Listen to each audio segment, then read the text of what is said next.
For this video on definite articles and gender, what you'll need is this note sheet, something to write with, and a place to write some extra notes as well. La idea central for today, the central idea in Spanish, all nouns have a gender. Nouns are a person, place, or thing, sometimes also an idea. Also, suffixes is another word that you might want to write into your notes.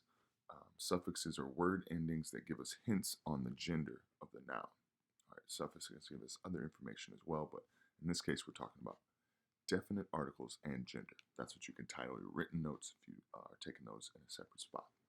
In English, we see examples of these here. It says, Christina listens to the radio. We use definite articles here to introduce nouns. So radio is a thing, it's a noun. We use the before it to introduce that noun. Another example, the boy plays football. The comes before boy to introduce that noun. Instead of boy plays football, all right, we'll say the boy plays football to get a little more specific. That's also why we call these definite articles, to get more specific. All right, so I'm actually going to write that in for us here. Again, these are called definite articles to get more specific.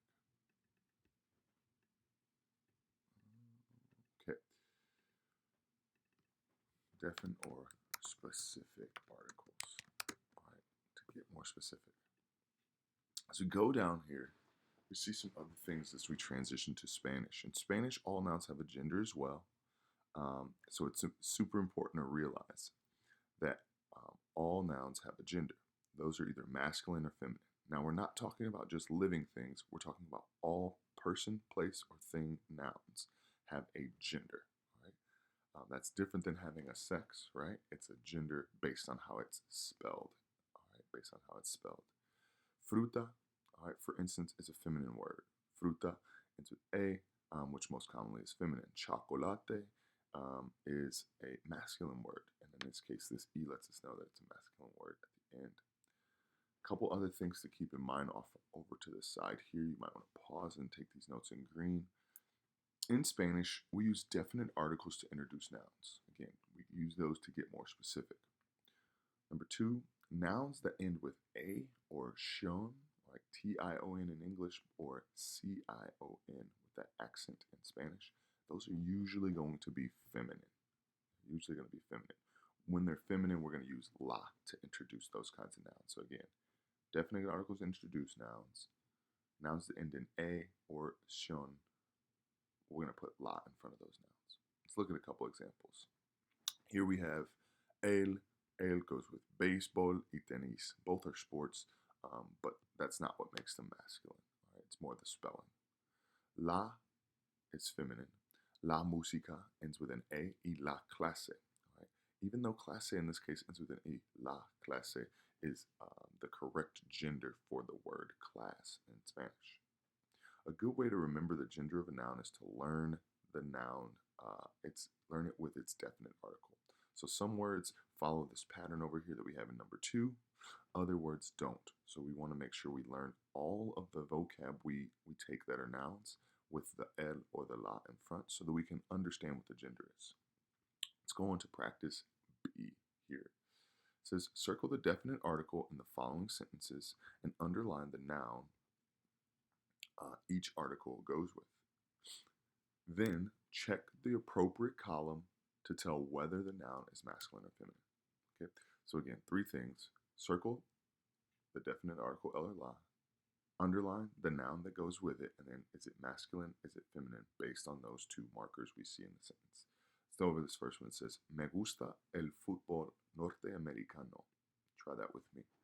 Me gusta el fútbol norteamericano.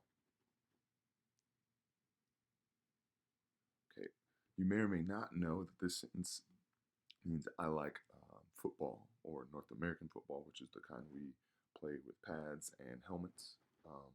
But el is the definite article. We know that el is masculine, so we've underlined football and checked the M for masculine. Adelante en número 3. All right, I've done some other underlining and circling for us here. Número 3. Going with the odds. No me gusta la natación. Try that. One more time. No me gusta la natación.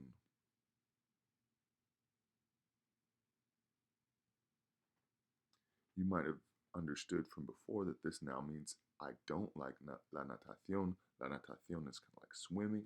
Okay, so if we look here, we have la, and we can understand that since these definite articles introduce those nouns, we know, right, we know for sure that we are using natación as our subject.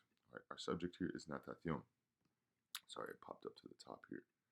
So realize that these introduce the nouns, so the noun will always come after our definite article. Let's do one more together. I want to get a masculine example, so we're actually going to do number 4. But as you can see, I checked F for feminine because we use la. We have el here.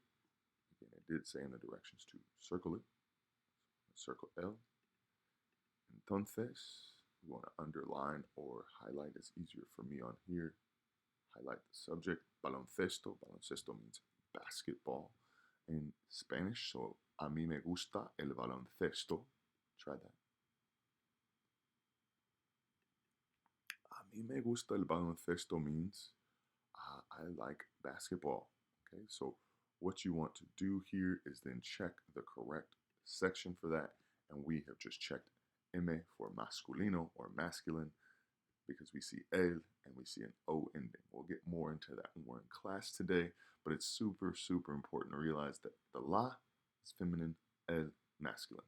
Go ahead and complete the rest of that practice.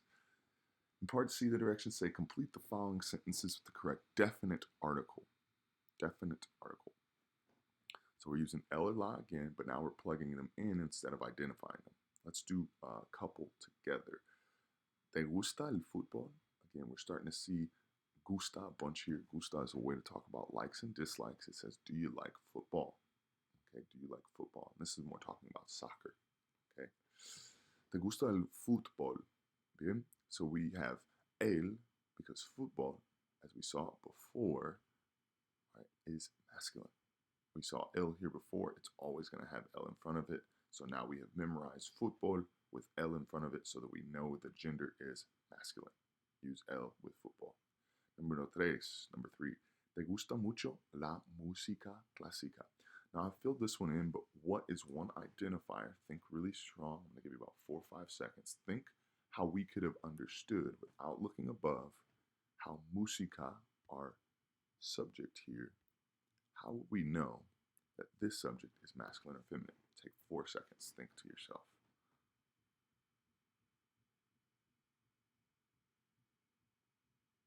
I hope you arrived at the point of saying to yourself, well, I knew that it was feminine because it ends with that A. When we see that A ending, it's usually going to be feminine, so I have used la here in the blank. Okay. Go forward with the rest of that practice, trying to identify either using the vocab up here or going through and identifying each subject and then choosing el or la to go in the blanks with them. If you have some trouble, look them up in the dictionary. In the dictionary, if you find these words, it'll usually say M or F after it to let you know if it's masculine or feminine. I'll say that again. If you have trouble finding any of these subjects as far as their gender, using the dictionary can help you because they usually will have L or La. They will have M or F by them in the dictionary. Finally, we got 2 pieces of practice here. It says write 5 sentences telling what you or your friends like. Now, this is going to be difficult. We haven't used gusta before, but I trust you. I believe that you can do it. I've labeled these 2 things here. It says me gusta. Try that. Me gusta. And te gusta. Try that. Te gusta. Me gusta simply means I like. Te gusta simply means you like. You can go through and create some sentences like theirs. They said, me gusta la pizza. Again, to introduce the noun pizza, we use la. We use la. We need the definite article. Pizza is feminine. you want to make sure you describe what you have underlined. So you are basically creating sentences like they did up here in part B.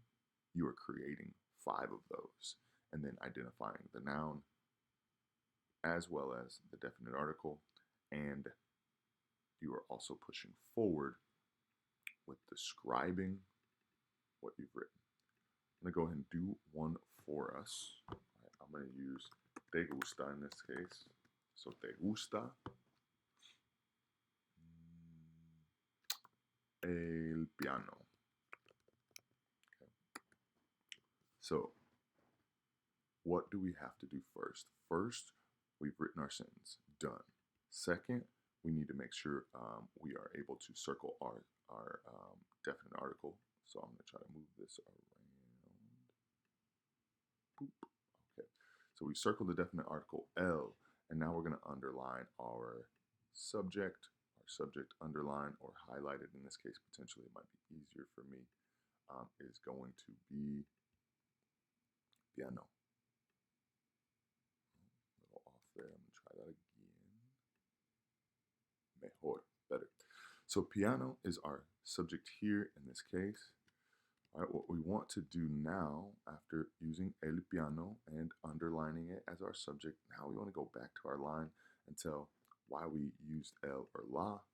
In this case, I'm going to go ahead and say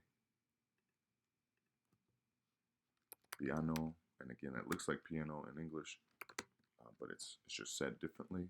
El piano is masculine. Okay, so that's all you have to do for that activity. Do at least 3 more of those on your own.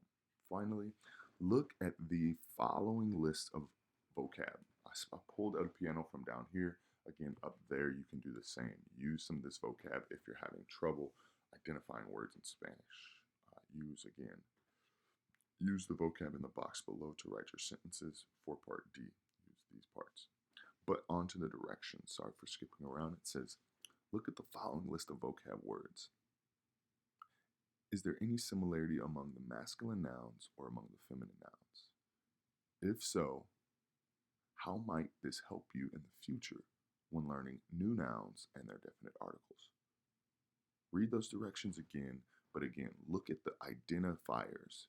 What do almost all of the nouns in this column that have L introducing them have in common?